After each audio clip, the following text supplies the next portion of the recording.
अभी क्या है कि यूके पीसीएस के एग्ज़ाम के लिए सिर्फ 4 दिन बचे हैं और इन 4 दिनों के अंदर आपको कौन से कोर टॉपिक्स हैं जिनको रिवाइज करना चाहिए, या फिर अगर आपने कुछ भी नहीं पढ़ा है तो कौन से ऐसे पॉइंट्स हैं जो आप पढ़कर अभी भी इस एग्ज़ाम को निकाल सकते हैं। तो ये पीडीएफ 75 पेजेस के लगभग ये पीडीएफ है, जिसमें एग्जैक्ट 75 पेजेस भी नहीं है, उससे कम ही है। तो इसमें हमने core areas Uttarakhand special, current affair, miscellaneous GK and computer, in 4 topic से आपके लगभग 90 से 100 के बीच में क्वेश्चंस आने वाले हैं और इनको हमने बहुत ही डिटेल्ड वे में कवर किया है। और ये सभी प्रीवियस ईयर क्वेश्चंस से हमने थीम ली है और उस थीम पर बेस्ड हमने टॉपिक्स बनाए हैं। कई बार हमको ये समझ नहीं आता कि अ, असल में जो कमीशन है वो क्वेश्चंस कहाँ से पूछेगा। तो उत्तराखंड पीसीएस हो या कोई और भी पीसीएस हो, अगर आपको जानना है कि क्वेश्चंस कहाँ से आएंगे तो आप उनके प्रीवियस ईयर क्वेश्चंस देखो। ठीक है, सिर्फ वही एग्ज़ाम नहीं है जो आपका होने वाला है, अदर एग्ज़ाम्स भी जो वो कराते हैं, ख़ास तौर से जो लेटेस्ट वाले हैं। तो हमने क्या किया है कि जूनियर असिस्टेंट अभी हुआ था latest, forest guard, lekhpal, ECF, FRO, lower, RO, UK PCS mains and pre. तो यानी कि जितने भी एग्ज़ाम्स हमारे लिए इम्पॉर्टेंट है और जहाँ से क्वेश्चंस आ सकते हैं वो सब हमने इस नोट्स के अंदर डाल दिए हैं। जिसने इन नोट्स को अच्छे से पढ़ लिया, जो 75 पेजेस हैं अभी भी, और 75 पेजेस पढ़ने के लिए कोई आपको 10 दिन का 20 दिन का टाइम नहीं चाहिए, सिर्फ 1 दिन का टाइम भी बहुत होता है। लेकिन मैं मान के चल रहा हूँ कि आप अगर 2 दिन में भी कवर कर लेंगे तो बहुत है। 1 घंटे के अंदर अगर आप 3 पेजेस भी करोगे तो भी आप इसको 2 दिन के अंदर कवर कर लोगे। 10 से 12 घंटे की पढ़ाई 3-4 दिन करना कोई बहुत बड़ी बात नहीं है। तो इसमें हमने उत्तराखंड, और ये भी बात है कि ये इंग्लिश और हिंदी दोनों मीडियम के लिए, हिंदी मीडियम वालों के लिए भी इसी तरह का है, बिल्कुल सेम यही है। ठीक है, इसमें क्या है कि उत्तराखंड स्पेशल सबसे पहले पार्ट ए डाला है। पार्ट ए से लगभग आपके 50 क्वेश्चंस आएंगे, जिसमें introduction of Uttarakhand, history and culture of Uttarakhand, geography, polity, economy, miscellaneous data जिसमें सेंसस, इंपॉर्टेंट बुक्स, जो भी स्कीम्स पूछी गई हैं उत्तराखंड की वो सब इंक्लूड कर लिए, और करंट अफेयर ऑफ उत्तराखंड। ठीक है, अब करंट अफेयर यदि आप इंडिविजुअली पढ़ने जाओगे तो 75 पेजेस के तो आपको करंट अफेयर पढ़ने पड़ेंगे, और जिससे हार्डली आपके 15 से 25 क्वेश्चन आएंगे अगर दोनों को मिला दें, उत्तराखंड के करंट अफेयर और नेशनल इंटरनेशनल। तो 15 से 25 क्वेश्चन के लिए 75 पेजेस पढ़ना और सिर्फ 75 पेजेस पढ़ के 90 से 100 क्वेश्चंस करना, इन दोनों में बहुत डिफरेंस है। तो आप अभी भी इस एग्ज़ाम को निकाल सकते हैं। सेक्शन बी में हमने नेशनल करंट अफेयर्स कवर कराए हैं लास्ट 1 साल के। इसमें नेशनल अफेयर्स हैं, स्टेट अफेयर्स हैं, इंटरनेशनल अफेयर्स हैं, science and awards, reports, sports news and days and themes. ठीक है, उसके बाद आता है section 3 miscellaneous GK and computer. इसको जनरली लोग स्किप कर देते हैं या नहीं पढ़ते, लेकिन ये भी बहुत इंपॉर्टेंट कोर एरिया है आपका, जहाँ से आपके 20 से 25 क्वेश्चन आते हैं। सेंसस 21, सेंसस 2011 का हमने कवर कराया। एग्रीकल्चर, मिनरल डेटा, जहाँ जहाँ से क्वेश्चंस आए हुए हैं सिर्फ वहीं से, ये नहीं कि हमने अपनी तरफ से जो है सारे मिनरल डाल दिए और सारे एग्रीकल्चर डाल दिया है, सारे एग्रीकल्चर डेटा, तो वो आपसे होगा भी नहीं। सिर्फ मेन चीज़ें हमने रखी हैं, नेशनल इंस्टीट्यूट्स, इंटरनेशनल इंस्टीट्यूट्स और उनके headquarters, population urbanisation, books and authors, sports, important old government schemes, important schemes and policies and computer. ठीक है, और इसमें सिर्फ प्रीवियस ईयर क्वेश्चंस को ही हमने इंक्लूड किया है और उनको सेक्शन वाइज डाल दिया है। ठीक है, जैसे हिस्ट्री एंड कल्चर है तो सबसे पहले हमने क्रोनोलॉजिकली कुछ क्वेश्चंस को डाल दिया है, उनके एक्सप्लेनेशन को। उसके बाद फेयर्स एंड फेस्टिवल का अलग सेक्शन है, फोक प्लेस, डांस एंड सॉन्ग्स का अलग है, important history and culture related one liners अलग है। न्यूज़पेपर्स, जैसे 2 ही न्यूज़पेपर आज तक पूछे गए हैं तो हमने उन 2 को ही रखा है, ये नहीं कि 4 न्यूज़पेपर करा दिए। हाँ, उनके अदर डायमेंशंस भी हमने कवर करा दिए। जैसे अगर गढ़वाली समाचार पत्र के एडिटर के नाम पूछा है तो हमने पब्लिशर का नाम भी यहाँ पे लिख लिया है, क्योंकि हो सकता है कि इस बार पब्लिशर का नाम पूछ ले।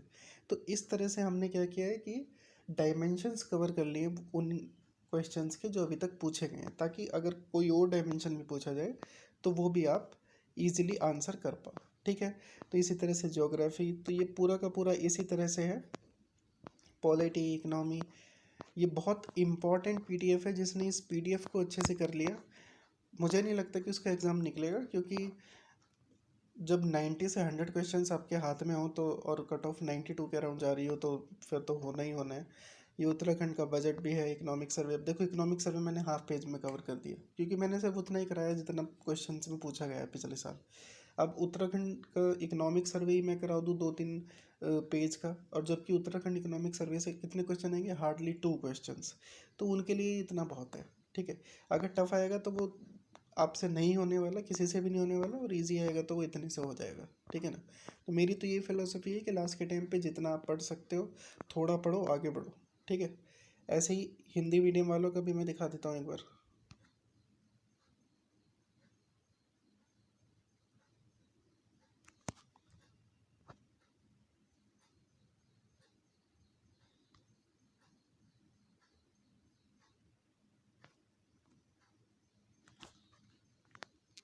मेन कोर एरियाज हैं जहाँ से क्वेश्चंस आते हैं। यूके पीएससी के 55 पेजेस को पढ़ के आप अभी भी इस एग्ज़ाम को क्लियर कर सकते हैं। Thank you.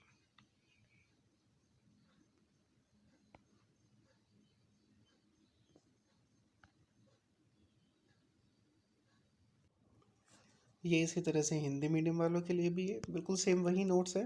बस यहाँ पर आपको नंबर ऑफ़ पेजेस ज़्यादा दिख रहे होंगे, वो नंबर ऑफ़ पेजेस ज़्यादा नहीं है। जब हिंदी के फ़ॉन्ट में हम लोग डालते हैं तो ये आपको दिख रहा है, स्पेस ज़्यादा रहता है, ठीक है। तो इस वजह से नंबर ऑफ़ पेजेस बढ़ जाते हैं, बाकी कंटेंट वही सेम है।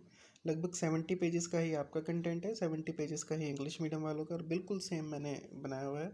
तो इसमें कोई वैसी बात नहीं है कि इसको अलग वे में बनाया हूँ हिंदी वालों में और इंग्लिश वालों में अलग, ठीक है। अब मैं आपको बता देता हूँ कि किस तरह से आप इस एग्ज़ाम को अभी भी क्लियर कर सकते हो, ठीक है। देखो, ये जो पीडीएफ मैंने आपको दी है, इससे आपके लगभग लगभग 90 से 100 क्वेश्चंस के बीच में आएंगे। ये बिल्कुल श्योरिटी है कि इतने आने आने, मतलब 90 तो मिनिमम है, हो सकता है 100 भी आ जाए, ठीक है। अब मान लिया 90 क्वेश्चंस आपके आए इस पीडीएफ से, तो आप एटलीस्ट 70 क्वेश्चंस इजीली कर लोगे।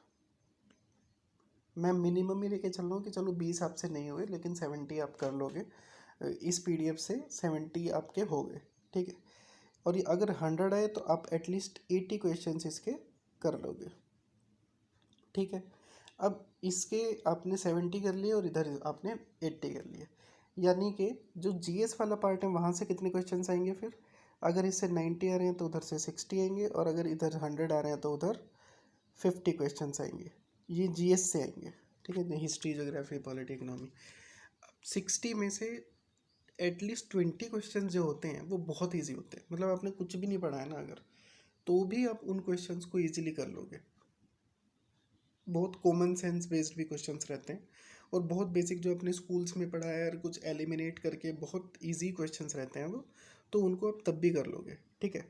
तो इन 60 में से लगभग 20 तो आप वैसे ही कर लोगे, ठीक है। और अगर ये 50 आ रहे हैं तो इनमें से लगभग 15 क्वेश्चंस आप बिना प्रिपरेशन के कर लोगे, ठीक है। तो इधर 70 और 20 कितने क्वेश्चंस आपने कर लिए, 90 क्वेश्चंस कर लिए। ये फर्स्ट रीडिंग के बता रहा हूँ मैं। 150 में से 90 क्वेश्चंस आप ऑलरेडी कर ही चुके हो, ठीक है।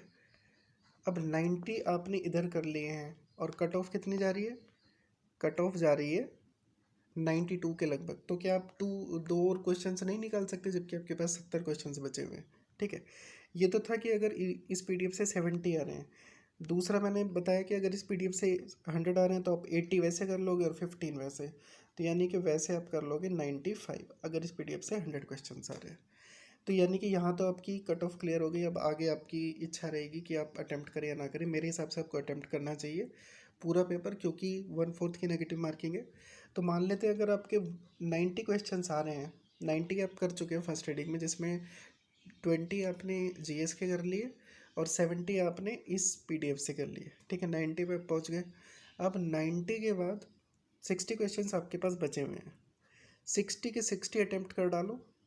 मान लिया 60 के 60 अटैम्प्ट करने के बाद आप 15 करेक्ट कर पाए, ठीक है। ये बहुत मिनिमम लेके चल रहा हूँ मैं, जनरली ऐसा होगा नहीं, सॉरी 15 नहीं, एटलीस्ट 20 करेक्ट हो सकते हैं। तो इसको मैं 20 लिख देता हूँ। तो एटलीस्ट 20 करेक्ट हो सकते हैं, जबकि आपके 40 इनकरेक्ट हो रहे हैं। ठीक है, तो मान लिया आपने 60 के 60 अटैम्प्ट किए, 40 आपके गलत हो गए और 20 आपके सही हो गए। ठीक है, इन 20 में से 10 और माइनस हो जाएंगे, क्योंकि 40 नेगेटिव मार्किंग है, तो नेगेटिव मार्किंग में इतने हमारे हट जाएंगे। तो इधर कितने बचे? 10 बचे। तो यानी कि 90 + 10, तो आप 100 क्वेश्चंस पे अपने आप पहुंच गए हो। और 100 तो ब्रो कट ऑफ बहुत मुश्किल से ही जाएगी, तो 100 कट ऑफ पे तो आपका वैसे ही क्लियर हो जाएगा। तो इस वजह से इस पीडीएफ को पढ़ना बहुत इंपॉर्टेंट है। और अगर आपने सब कुछ भी पढ़ लिया ना, तो भी इस पीडीएफ को अगर पढ़ के जाओगे तो आपके चांसेस बहुत हाई हैं कि आप इस एग्ज़ाम को क्लियर करके ले जाओगे। क्योंकि जो मैंने इसमें एरियाज इंक्लूड किए हैं वो जनरली लोग पढ़ते नहीं हैं प्रिपरेशन में, वो हिस्ट्री ज्योग्राफी इनके चक्कर में लगे रहते हैं, और उससे हार्डली 50 से 60 क्वेश्चन आएंगे, इससे 90 से 100 क्वेश्चन आएंगे। तो डिसाइड आपको करना है कि आपको पढ़ना क्या है। ठीक है, ये पीडीएफ आप परचेज़ कर सकते हो। मेरे चैनल पे जाओ, उस पर लिंक मिलेंगे आपको। एक वीडियो है स्ट्रैटेजी वाली, उसके नीचे लिंक दिए गए हैं। स्ट्रैटेजी से आप ये भी देख सकते हो कि किस तरह से आपको इन पीडीएफ्स को फॉलो करना है। ठीक है, तो यही है लास्ट डे की स्ट्रैटेजी। अगर अब भी पता लगने के बाद आप नहीं पढ़ रहे हो या फिर नहीं शुरू कर रहे हो पढ़ाई, तो फिर इसमें आपका नुकसान है। अब और कुछ इससे अलग कुछ नहीं हो सकता जिससे कि आपका एग्ज़ाम क्लियर हो जाए। ये आखिरी चीज़ है जिससे क्लियर हो सकता है। 70 पेजेस पढ़ो और अपना एग्ज़ाम क्लियर करो। Thank you.